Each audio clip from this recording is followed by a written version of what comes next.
Hello and welcome to A Critical Dragon, where I talk about narrative in film, television, and in books. And today I am joined by Dr. Philip Chase. Hello, Philip. Hello, AP. It is a delight to be here and to have this conversation with you about Wheel of Time, episode 8, the end of the season. Holy cow. Wow. Yeah, the season finale, and uh, this is one of those episodes that well, actually, to fill everyone in, because of the time of year it is, Philip and I actually just watched this together, and Yeah. because I don't know how to take excerpts of what we are watching and put them up, um, I can't actually do our reactions to the video, but we Okay. watched it together, Yeah. and we're recording this because time of year, time crunch, we're doing the best that we can. So Yeah. these are our immediate thoughts without having had a lot of time to consider it or think through anything. Right. Just to Fresh, preface fresh, this, fresh out of the oven right here. Boom. Yeah. so the season finale, I am guessing, without having checked yet, that this might have caused a bit of a stir with some of the fans, because right off the bat there are significant changes from the the top level elements from what happened in the book The Eye of the World. The plot, in other words. Yeah. Yeah, except, well, and this is where I think it's interesting. I think a lot of the underlying elements of the plot are actually still there, just done slightly differently, not only because of the medium, but also, and again, I've I think this cannot be emphasized enough. Yeah. Two major factors that affected this: one, COVID, and two, major actor who was a central character left. And I think in this episode, Yeah. we can see where some very quick rewriting had to be done Yeah. to try and patch over the fact that they are missing a central character. Yeah. But also, one of the knock-on effects, I think, of COVID was there was more of a reliance on CGI in this episode for like the Trollocs and the big battle than we had for the Beltane fight. Hmm. So I think that may have actually played into it a lot as well. And I get a sense that perhaps they'd intended the battle sequences at the end to be slightly more impressive. That's how it originally been conceived. And Hmm. then because of the pandemic, limitation of access to a lot of extras, or even you could have extras one day, but you go, right, we're filming that next week. And you go, do we have the extras next week? I don't know. There's a Right. pandemic. We may or we may not. And when you're faced with that kind of decision, we can go ahead with the plan as it is, and it might all go to hell, or we come up with an alternate plan that, regardless of the pandemic conditions, we can do it. So Hmm. I think a lot of these factors played into it. Now that doesn't fix issues that the episode had. It does have issues, but I think it partly explains some of them. And I, just in trying to weigh those two things up, I'm trying to be fair to it, because Right. if I was making a show and I didn't know if I was going to have access to extras, if I didn't have access to one of my main actors, what would I do? And in those circumstances, you go, well, if I can't count on those things, I have to come up with a plan for something I definitely can do, because there's a lot of money riding on this. So I think both those factors need to be borne in mind. Um, there is one third point, which is the end of The Eye of the World, the book, is not only quite confusing and kind of strange and weird, but also it it relied very, very heavily on Rand doing absolutely everything. And with an ensemble TV show, What were you going to do with all of the other actors? Were they, oh, they're all just sitting there. Thanks, Rand. See you of the day. All of us we're just going to sit on the sofa and drink tea. Yeah. When you transfer a story like that is so single character centric, where they are the hero, they do everything, into an ensemble show, I think it makes sense, at least from one perspective. And again, you don't have to agree with this choice, but I think we can see the logic of taking some elements of that and giving it to other characters and trying to fit it into their narrative arcs so that it gives them something to do, something for the actors to do, something for the audience to watch the other characters doing, and you're trying to build it in such a way that it fits with the stage of the character arc that they are in. So those would be my initial sort of provisos about this episode. No, I think it is only fair to bear those things in mind. And, they had to do, for example, there are gaps in the narrative in episode 8, the Paden Fane elements there, where obviously in the books that we would have expected Matt to have been involved in that storyline. There's the dagger that he somehow just has, and we're missing that confrontation. And we have to assume that it's because of the loss of the actor playing Matt. So that introduces a big hole in a way that and not the one that Rand walks into. Different no, hole not that entirely. hole. Not that hole. A different hole. Not a good hole. Dear.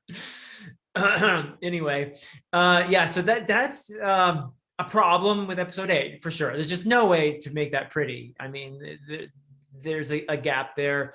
He kind of shows up with the dagger, and ends up encountering Perrin, and it looks like killing Loyal among some other extras that were just thrown into this episode. But are we sure Loyal is dead? I don't know. I mean, he looked pretty dead there, and then of course, well, he was still twitching. Okay, I'm not dead yet. Yeah, okay. I'm only mostly dead.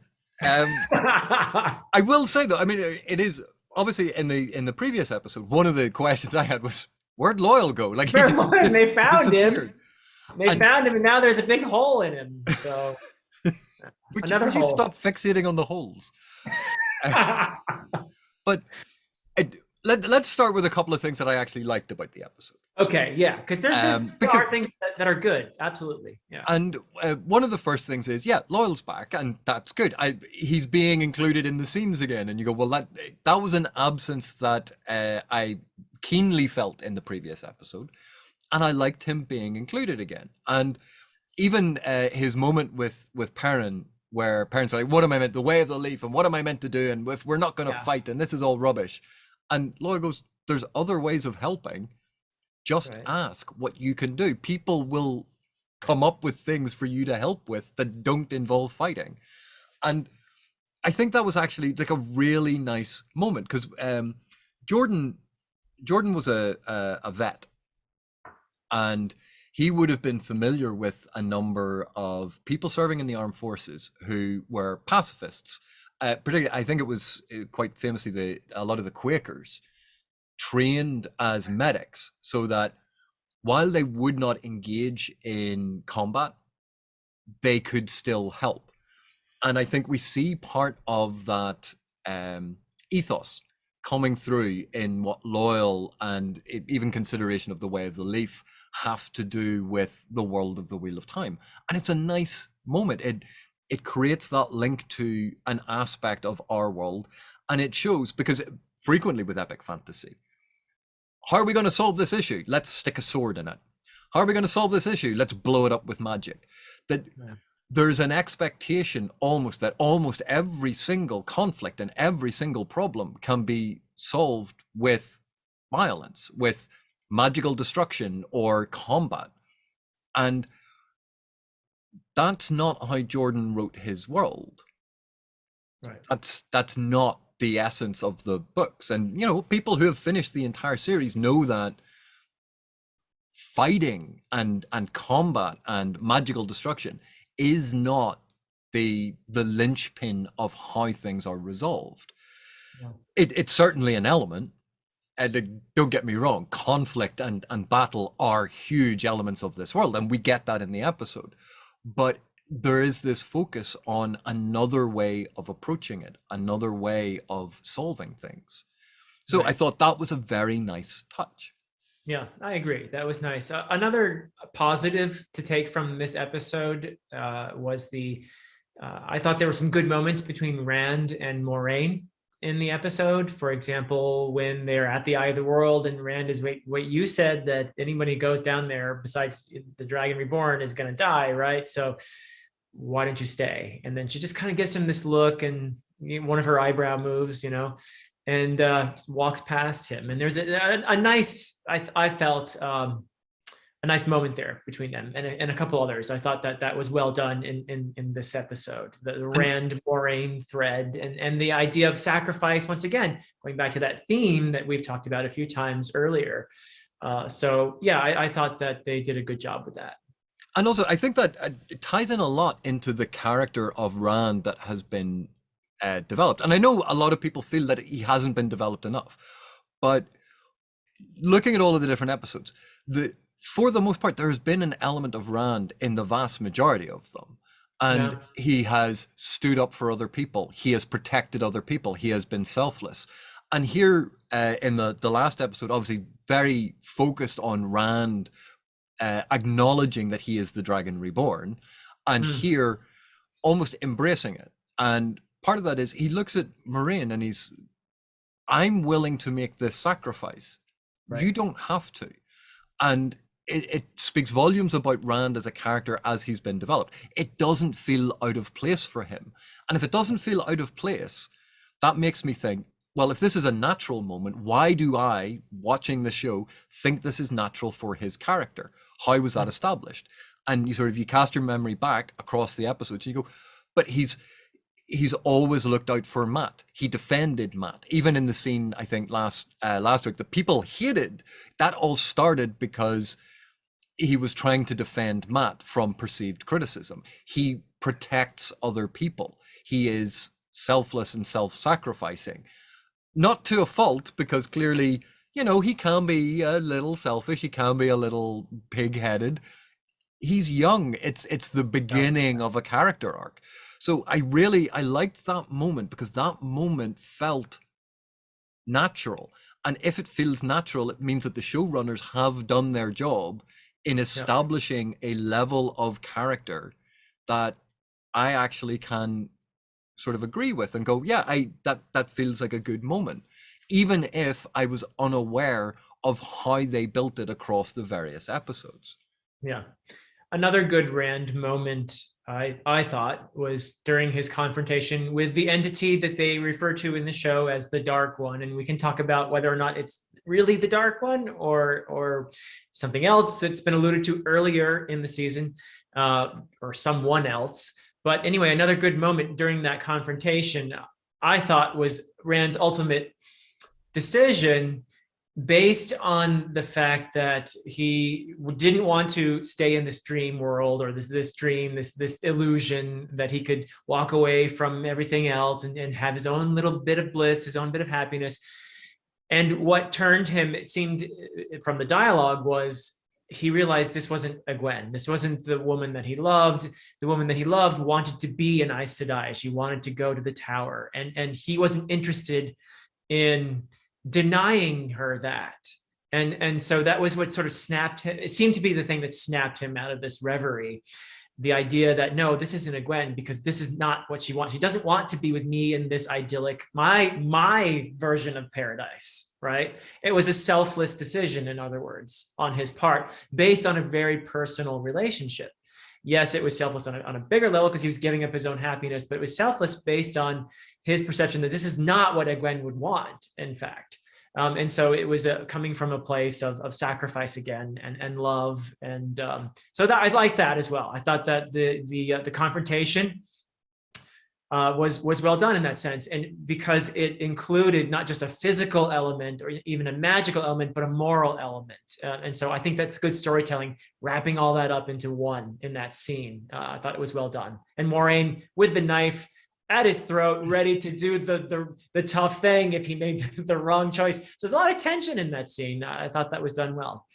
Yeah, and it's interesting because obviously that was very much a personal temptation. And when you think of a lot of the Christian allegory that's gone into this, the breaking of the seal of the Dark One, there's a lot of very overt Christian theology has been worked into the Wheel of Time. You can't avoid that.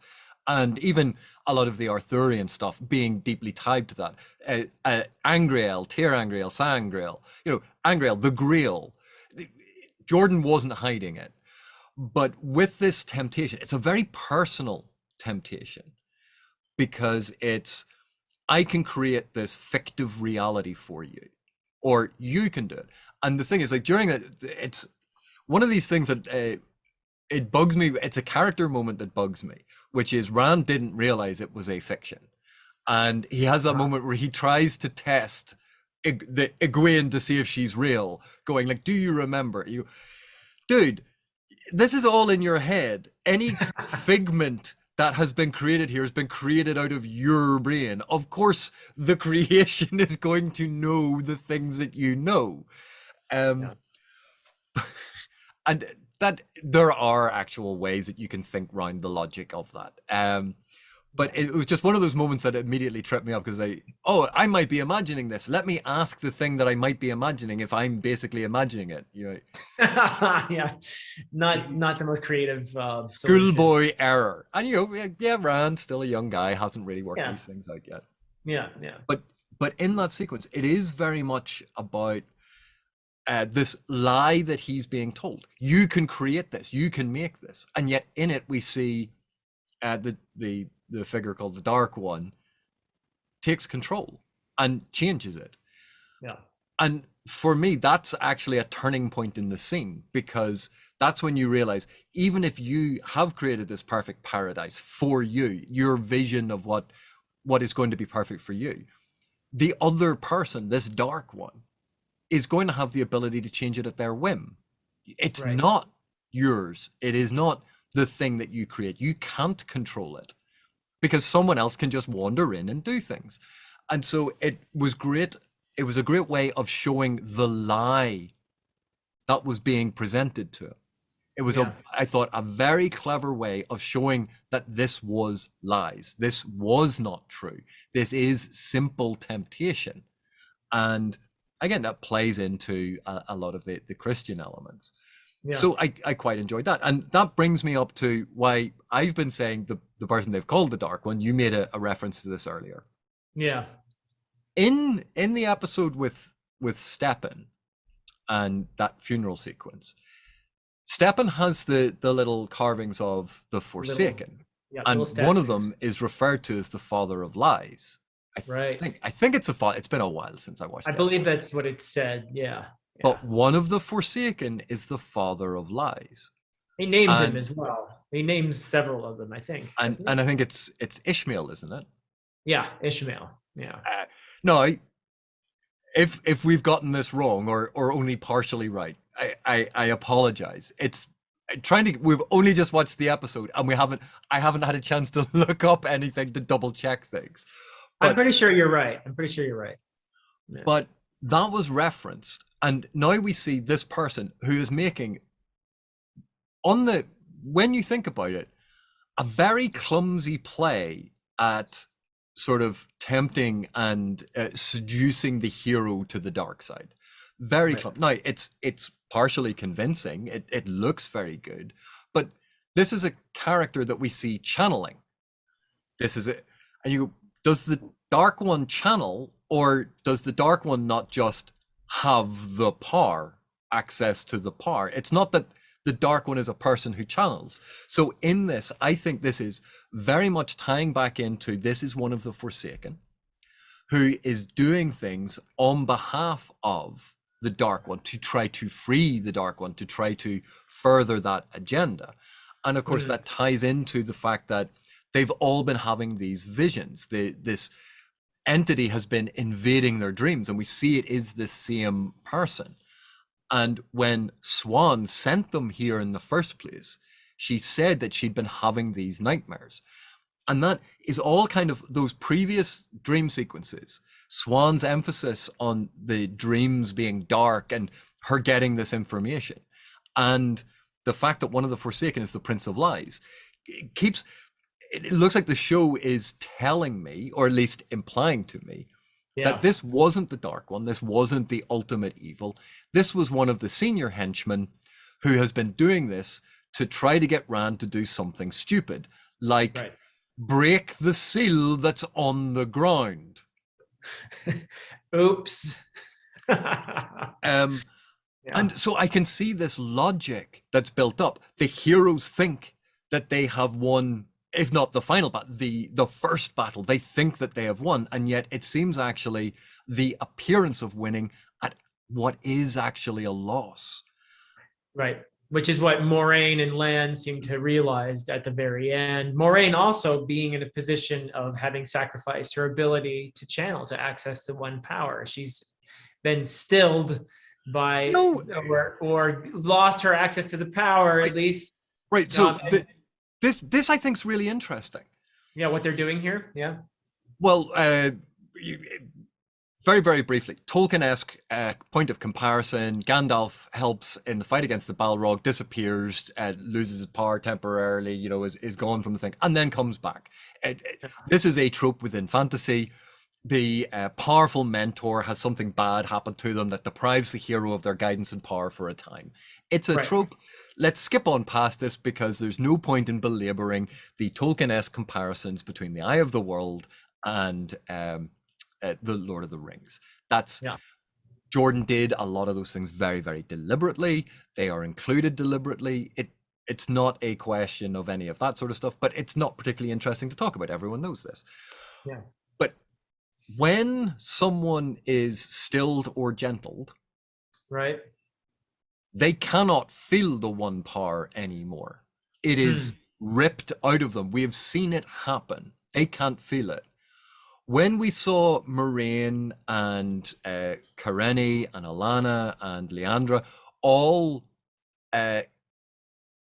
shielding Logain, you saw the creation of that web work go around him, and then they're holding it in place.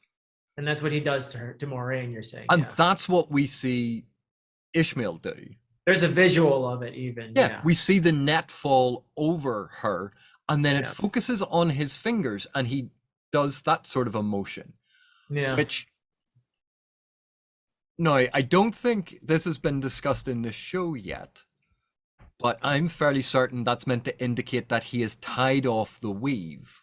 But he even says to her that you can still feel the one power, it's just out of reach. So you can't access it. Yeah. The ability is still there, but something is between her and the one power, which is shielding, not stilling or gentling.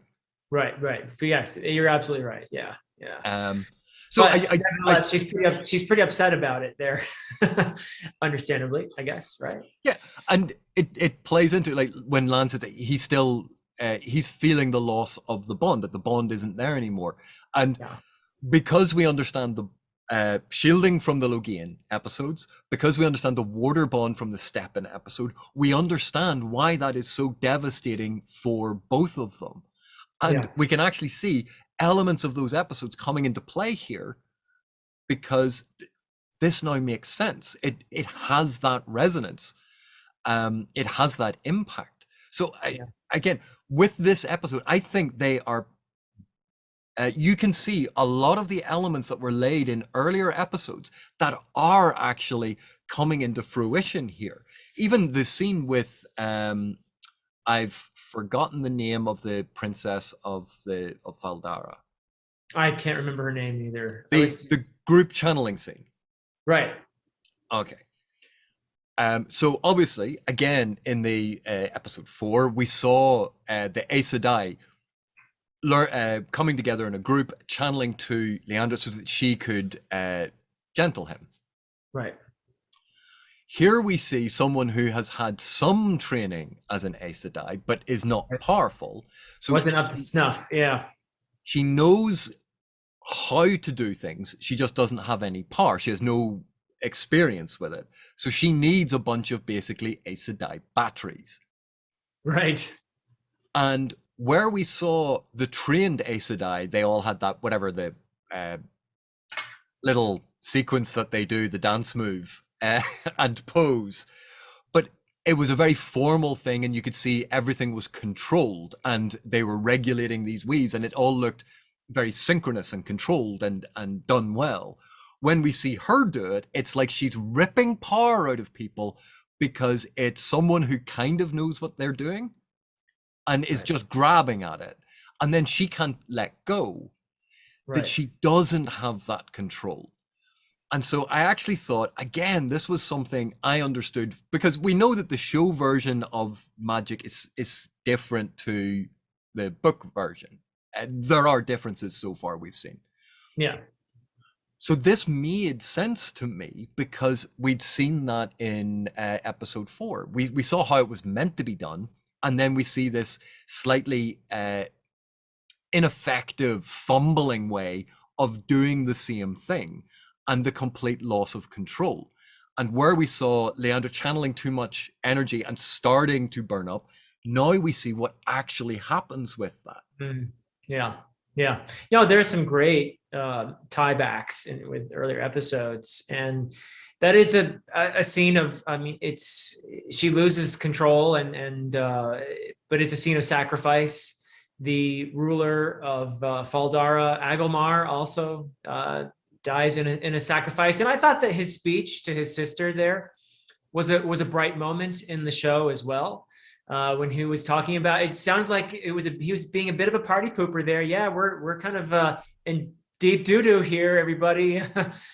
but he summed it up, or he followed that with, yeah, but we're probably going to lose here, but we're going to buy people time, and we're going to do this thing because it's the right thing to do. And I'm going to go out there and I'm going to hold that the wall for as long as I can, Tarwin's Gap, and you're going to hold the city for as long as you can. And we've got messengers going out warning everybody, and this is the best thing we can do now. And so that theme of sacrifice is reinforced by the Aes Sedai linking and perishing, except for of course Egwene and almost Nynaeve. We will Yeah. return to that in a moment. Oh, I'm sure we will. Yeah. But the people of Faldara making their sacrifice, and Aglemar going in a way that is true to his character. I think in the books, people seemed to be a little worried about the portrayal of Aglemar in the previous episode, and I personally thought, let's wait and see. And I think that what we get in this episode is more or less a very noble person who makes the sacrifice. So yeah. And interestingly, there was an aspect of Aglemar's storyline that I really, really liked. There's an aspect I think is actually an improvement on the book, controversial as this opinion may be.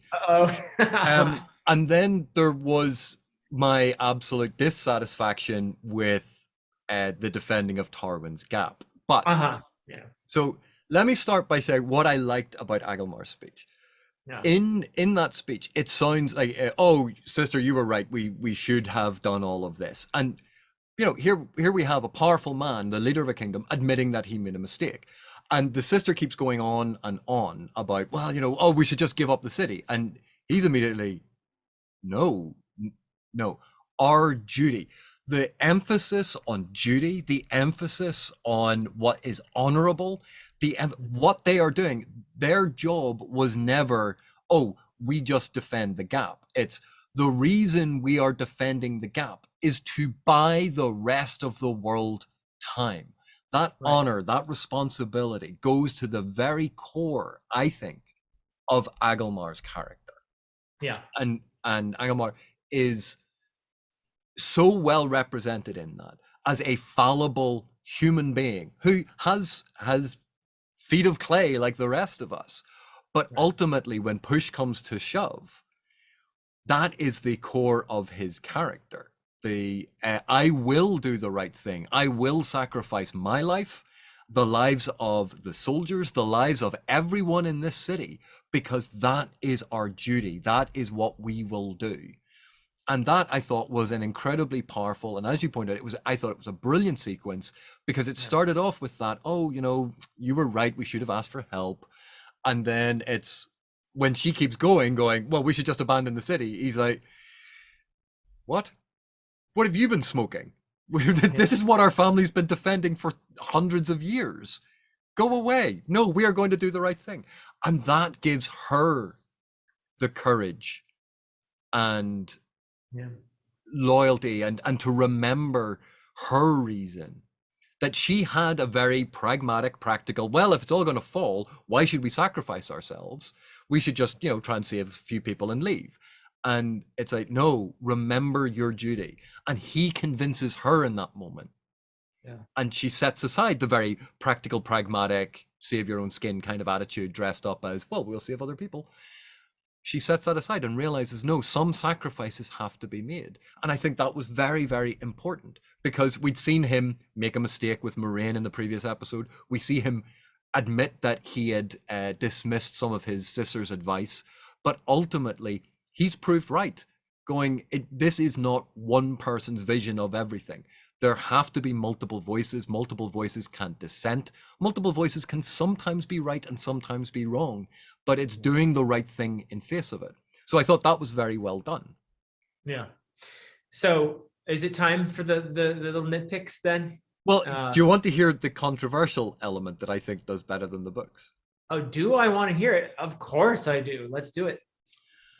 In the books, I always thought it was strange that there wasn't a permanent encampment of Aes Sedai at Tarwin's Gap. Uh-huh. Because if this is where Trollocs consistently go, part of your Aes Sedai training, as soon as you've gotten your ring and you've served out whatever time, it's like you do a 1-year rotation or a 6-month rotation, you and 4 sisters at Tarwin's Gap. And everyone loathes it, and they have to do it once every 10 years, but it's part of a rotation of the duties of the Aes Sedai.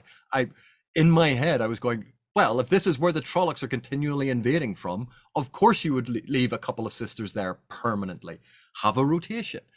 And here we're actually given a reason why there are no Aes Sedai permanently encamped at Tarwin's Gap.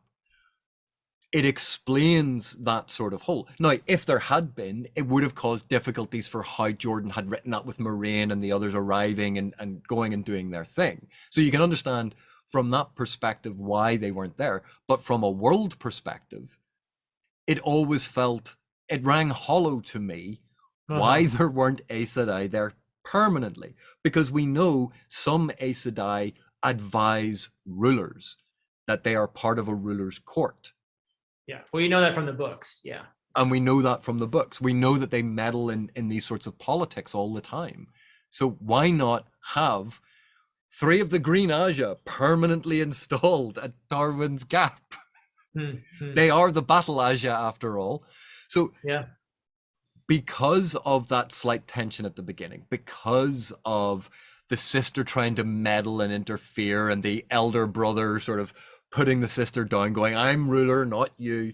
That interpersonal conflict, I think, played into it a lot, gave a reason for that.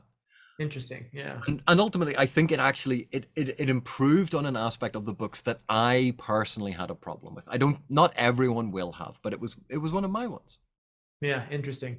Well, speaking of Tarwin's Gap, just again, you had your provisos in the beginning, and I think that some of them are a reason why the battle appears the way it does. My screen was too dark; I couldn't see a whole lot, but it didn't. For me, the most impressive action sequence in the whole first season was the prologue of episode 7 with Rand's mother. That was the best battle sequence by far for me. This was not as well. You mentioned there's a lot of CGI involved here, right? And in terms of tactics and all that, with them galloping their horses, I mean, visually, it's another example of sort of going for something that's maybe interesting visually, but just doesn't make a whole lot of sense. Do you see what I mean? Is a Yeah. few of So those things. right, we've had this argument about style over substance. This Right. this is a plague of film and television. I will get into a couple of nitpicks here about Tarwin's Gap, Okay. but I want it understood that The Wheel of Time is not the only show that does this, that this is a problem I have across a lot of film and television shows. Number one, there's a reason why when you look at a lot of fortifications across the whole of Europe, where we have ancient fortifications still in existence, Yeah. there's a moat or a big ditch before the wall.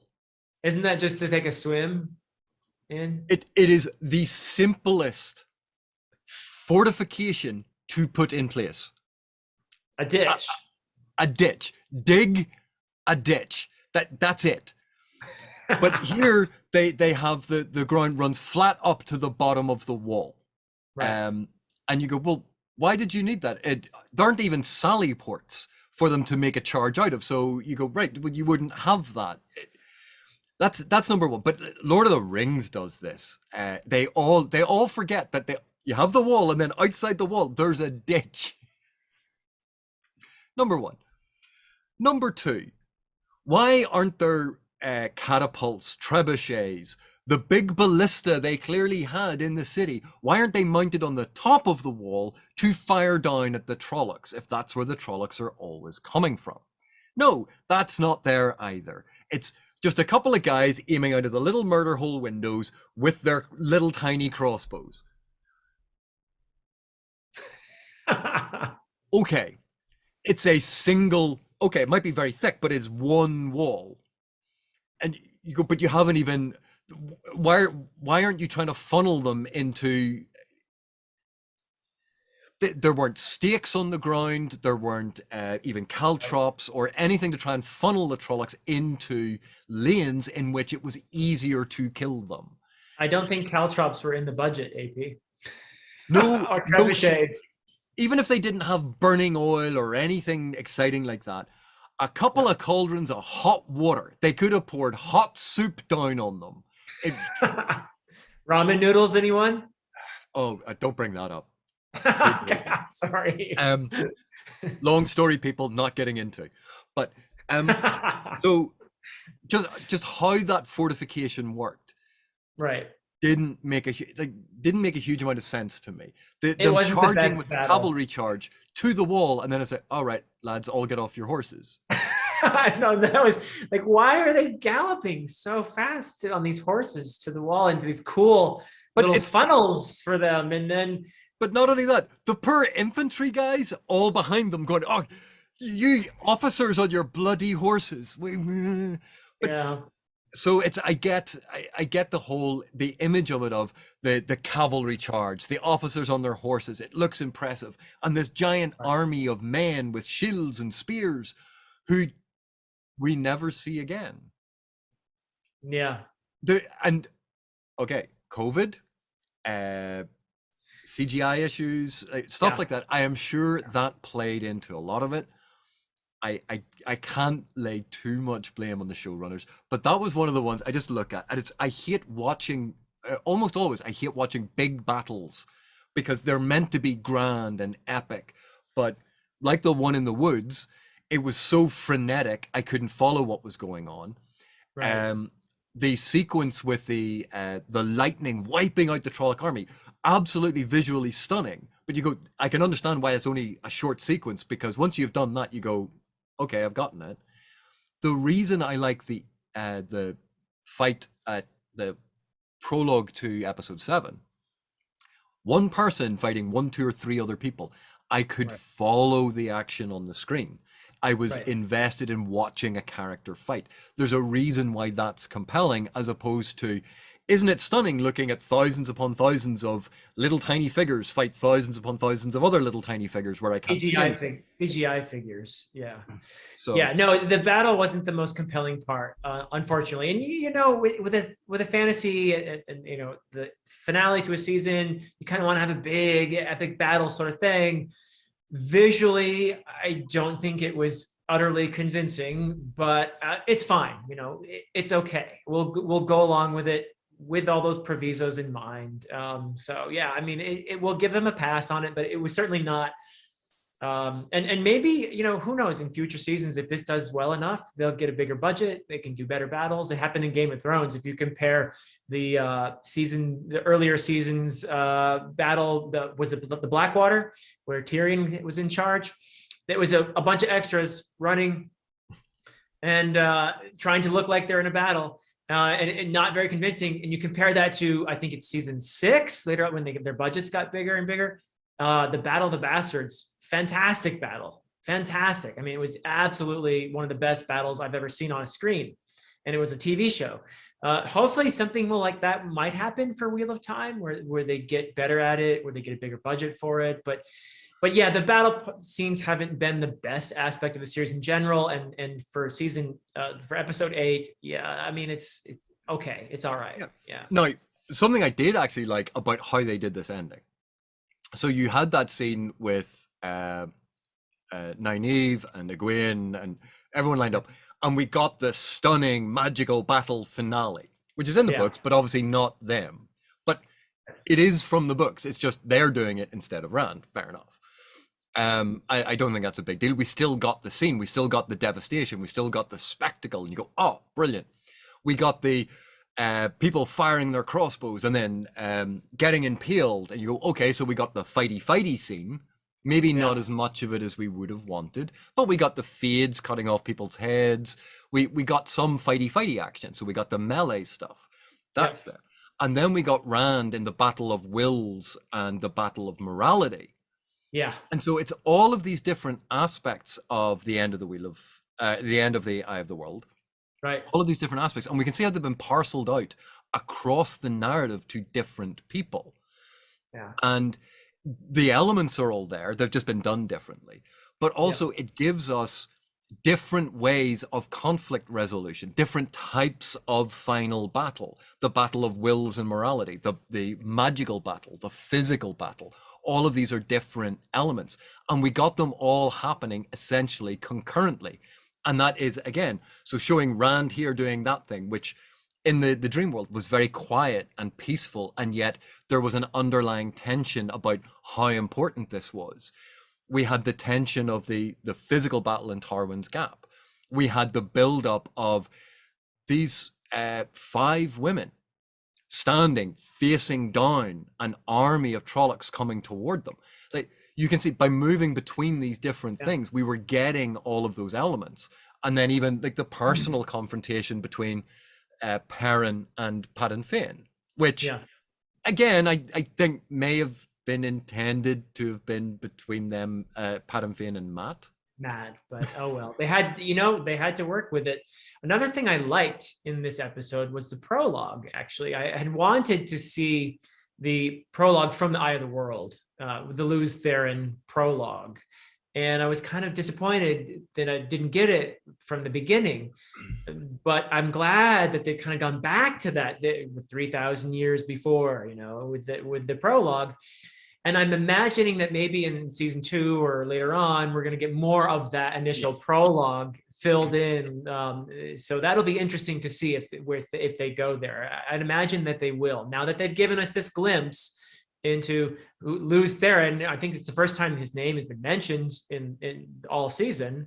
Yes, they referred to the dragon and all that, but not. No. This is a nitpick with it. Okay. They called him the Dragon Reborn. Oh, so if you do the whole, if it's the Wheel of Time, maybe in that sense, Luz Theron's previous lives where he's I don't know. Okay, right. You know what? I get accused of making excuses for stuff all the time. That is a reach, my friend. I'm trying, man. But you know what? But I in like the the grand. prologue. I like the prologue. Oh no, I liked it as well. And then that glimpse of both sort of kind of the far future world that this was meant to be, but also it's magical for it's not science fictional future, it's fantasy future. It was actually really well realized. I Yeah. really liked that visual. And I like the that sequence of seeing BLT, sorry, LLT. Sorry. But I really like that sequence. I think this is going to be something that they'll drop in drips and drabs of over the course Yeah. of it. Because Yeah. when Rand was accessing those memories, obviously in the books, it's him having an argument with Luz Theron in his head. Yeah. And now I can see that he's having that sort of vision of the person standing there. We saw Logain do it with the people made out of the Right. one power. Yeah, they set this up. Yeah. Yeah. So I'm really enjoying the different ways that they're going to play with the madness and the memories and him gaining memories and information from the past. And in that sequence, actually, when they're on the seal, and he said, "I fought a battle here," Yeah. and I thought that was that in contrast to when they call Luz Theron the Dragon Reborn. I thought Uh-huh. Rand using the word "I," the pronoun "I," fought a battle here, referring to Luz. I thought Right. that was actually really well done. So Although I would have liked them to not have him he should have had his own perspective there. He saw Luz Theron. It was like, oh, that's me. It should have been him kind of looking out from Luz Theron's eyes. Do you see what I mean? but then you're locked into the first. It always looks weird when you do that in a TV show. I suppose. And it's so that because you're thinking about it's third person limited, so you're seeing across, and they do that all the time. If you think of the number of films where they have someone remembering something, and you go that you just took that sequence of film from earlier on and have Right. played it here, but if they were actually remembering it, it would be in first person, not in third. Right.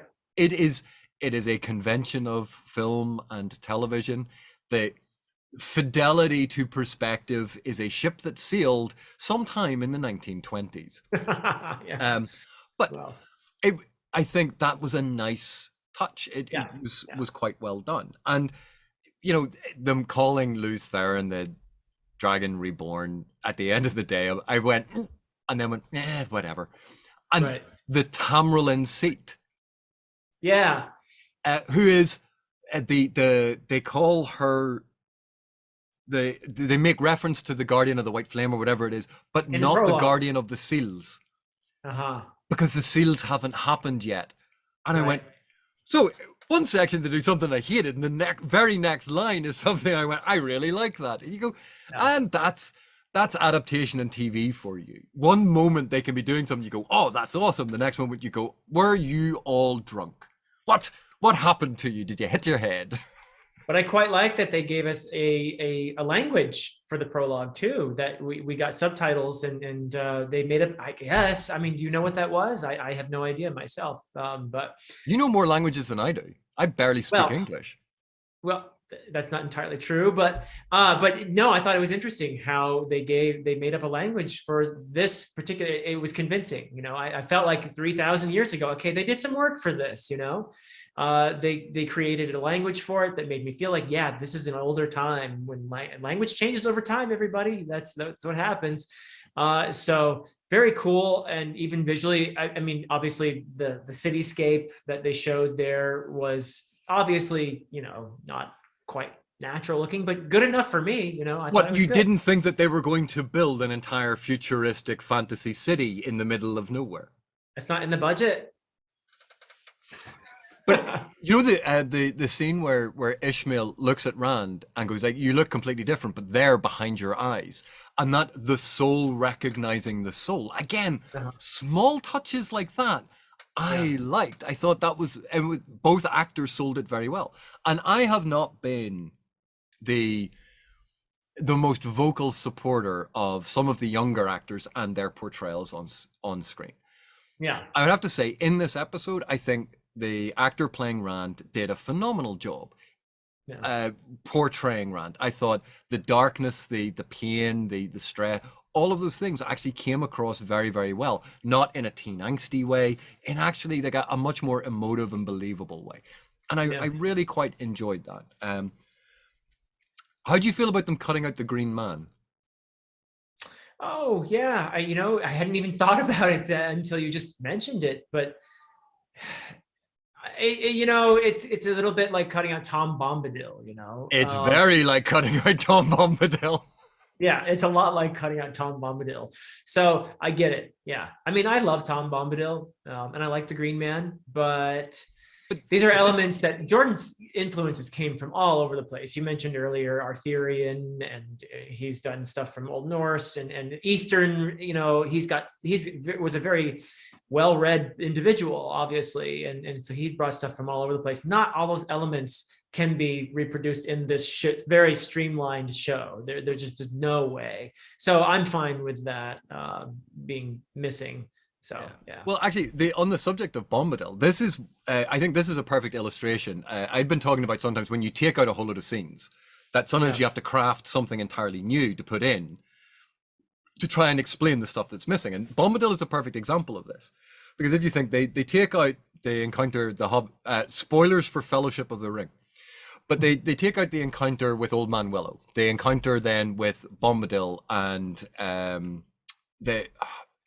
what is the name of Bombadil's wife? Gold River? Goldberry. Goldberry. Yeah. See, when stuff just pops out of your head, you had it 30 seconds ago, and then you go, my brain has betrayed me. It does that. Yeah. But so then obviously Bombadil rescues them from Old Man Willow. Then they meet Goldberry, and it's all great. And then Bombadil, plays with the ring and goes, "Oh, the ring has no power on me." And everyone has tea, and they're all very, very happy. Then the hobbits go off, and Bombadil waves them goodbye, and the hobbits then go to the Barrow Downs and immediately get captured again because they're idiots. So Bombadil comes along and he rescues them again. And then he picks through a couple of the bits and pieces to bring back to Goldberry as a wee gift. And the hobbits all get swords. That's where they get their swords. Yeah. That's where the hobbits get their swords. So then they traipse on down and they get to Bree. They meet up with Strider, and then they head off toward Weathertop, essentially. Skipped over a couple of wee bits here. Yeah. But when we got the Jackson adaptation, he went, right, so they get stuck in a tree, and then this weird guy who sings in song and rhymes all the time helps them. And then they all have tea, and he lets them go, and then they all get captured again, and then he frees them again, and then they just go. And in the grand scheme of the arc of the Lord of the Rings, this for Jackson's vision of it, it doesn't tell you a lot about the ring and the importance of the quest, and even then the characters don't learn a huge amount in this moment that cannot be done elsewhere.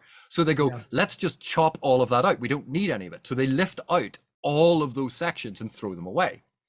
And then so Jackson then films it, goes, brilliant. So then they get to Weathertop, and it's like, what happens now? Well, a Nazgul appear, and the hobbits all draw their swords, and Jackson goes, what swords? Oh, hang on a sec. We got rid of all of this. Oh, how do we put this back in? And on the collector's edition of The Lord of the Rings, where that has a whole lot of the deleted scenes, there's a scene where Aragorn basically standing in the middle of the marshes goes, oh, by the way, lads, here you go. Here's 4 short swords I just happen to be carrying around in my pockets. Pretty much. And it is, you can see that they craft it now, admittedly, not a good example of this because it is a dumb. Why was Aragorn carrying 4 short swords? Just in case he met 4 hobbits? But you can see, in order to explain why the hobbits suddenly had swords, they went, we'll just write a new scene.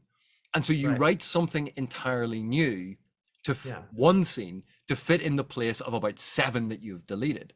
So that's kind of what I was talking about when I'd said that with them looking at the entire arc, what they are taking out, it's not that they're trying to adapt each and every book. They're looking at a through line across the entire series. Right. To try and see what way that they can tell this whole thing. And that means you take a whole load of stuff out, and then you go, right, and now we're going to put something in that is going to deal with X, Y, and Z for now, for later, and for future seasons. That is all established. And sometimes they can get squeeze in a little nod for the fans, like in the case of the Lord of the Rings, they put a bit of Bombadil back.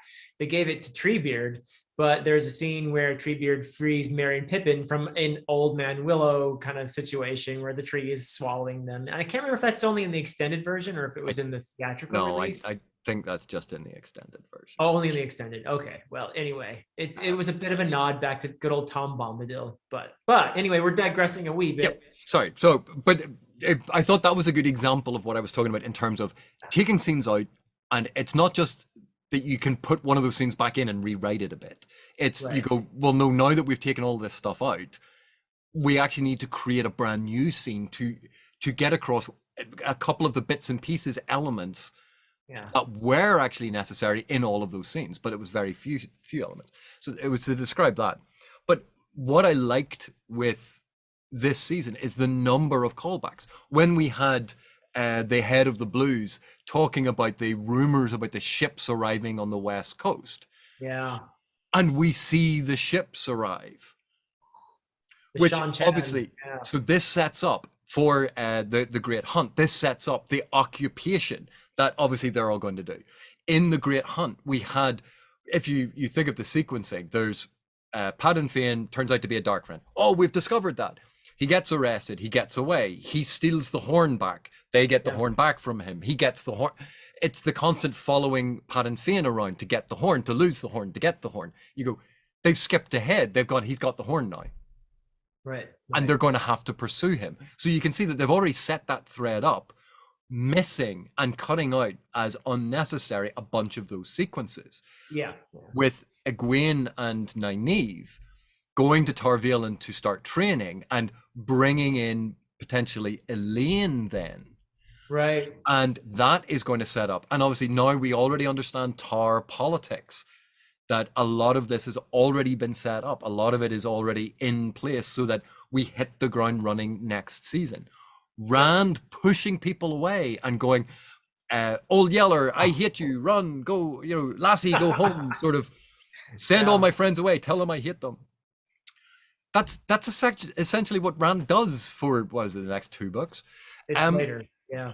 But that's been set up as well. And now he's going on his own way. And again, he'll bump into people, perhaps whatever way that they do it. But we can see he's beginning his travels.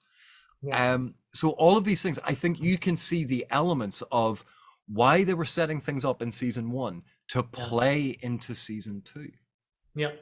And I keep knocking little visual things here and there, but I will say that I loved the visuals of the ending with the Shan Chan invasion and the wave that the channelers create, and just the way that they have done the masks on the channelers as well. And if you read the books, you know what all that means. But there's a great visual aspect that they had the little girl, this very vulnerable little child on the beach, kind of like watching this huge wave come in. So that this looming thing, I thought that was really well done. It gives you a sense of threat. I mean, it's very visual. It's very aesthetic. So practical? No, absolutely not. But again, style over substance. It's like, look, there is a small child on that beach. Assemble the flotilla. Raise a giant tsunami to take out one little girl.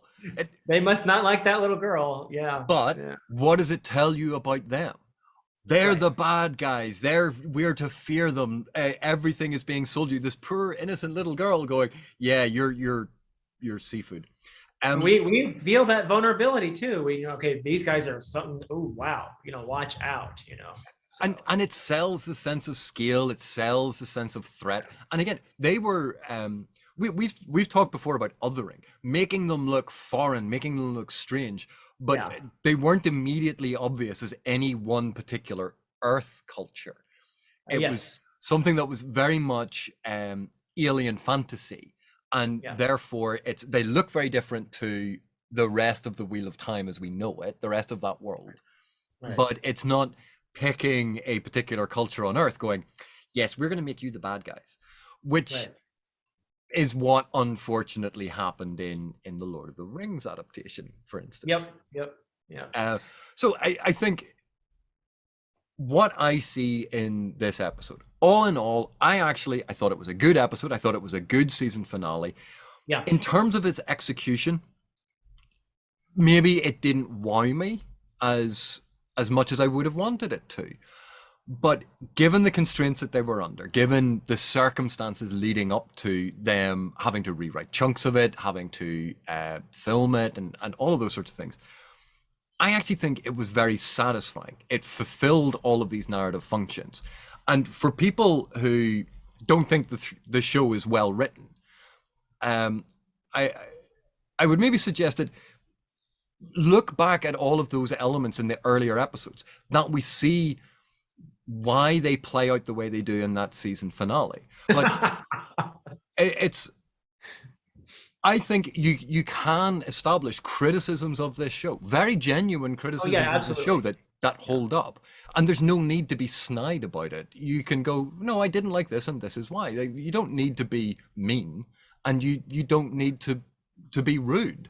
Yeah, yeah, fair enough. Yeah, I think so. Yeah. So, well, AP, thank you so much. It has been a real, just to wrap things up for us for season 1 of Wheel of Time. It's been a real pleasure getting to watch this show along with you and chat with you about it, and to share our reactions with both of our viewers, because we've been alternating Yeah, all these two discussions. viewers. It's only 2 people watch it, both of our viewers. Well, anyway, I've enjoyed myself immensely, and I'm going to watch season 2. I'm definitely on board. So, yep, Yeah, good finale. You summed it up well. and that's the thing. It's I think this finale set up plot hooks for season 2, resolved issues from season 1, established the beginning of a story that is going to be an 8-season story, and you go, it does everything that a season 1 should. Is it perfect? Far from it, but I don't think I've ever seen any TV show that's perfect. Even The Wire, which I love, I thought The Wire was a brilliant TV show. Even then, there are issues with The Wire, and it only ran basically for 4.5 seasons. So I think you have to give a lot of leeway to these things. But I greatly appreciate you taking the time, particularly at this time of year as we try to squeeze in a recording here. Thank you so much, Philip. This has been a lot of fun, and it's been interesting to see that you and I we have different takes about the things that we like and don't, and Yep. ultimately we've enjoyed the experience.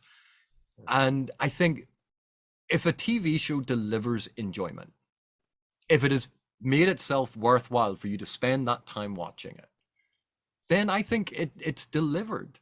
So thanks for this, Philip. A very Merry Christmas to you and your family. And for all of you still watching, thank you so much for watching. Thank you for your continued support. I wish you all the very best for the new year. Thank you very much. We'll see you in the next one.